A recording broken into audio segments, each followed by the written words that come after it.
ঠাকুরমা স্বামীজি রাতুল চরণে শতকোটি প্রণাম জানিয়ে স্বামী ব্রহ্মানন্দের লেখা শ্রীরামকৃষ্ণের উপদেশ পড়ব।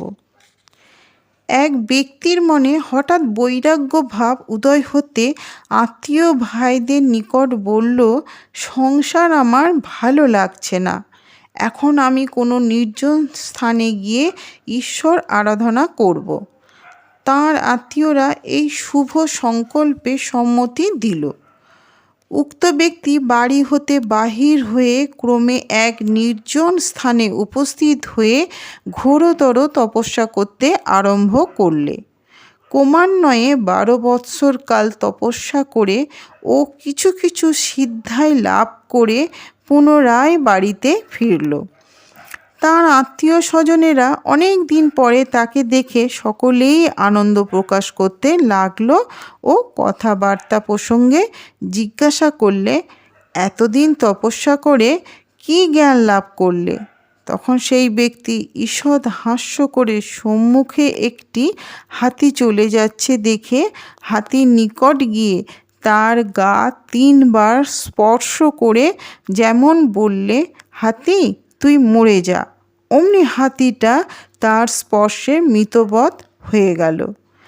কিছুক্ষণ পরে আবার তার গায়ে হাত দিয়ে যেমন বললে, হাতি বাঁচ, অমনি হাতি বেঁচে উঠল।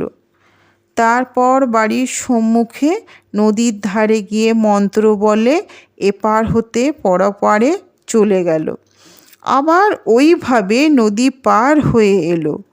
তার ভাইয়েরা এসব দেখে খুব আশ্চর্য হলো বটে, কিন্তু তপস্বী ভাইকে বলতে লাগলো, ভাই, এতদিন কেবল বৃথা তপস্যা করেছ, হাতি মরল ও বাঁচল, তাতে তোমার কি লাভ হলো?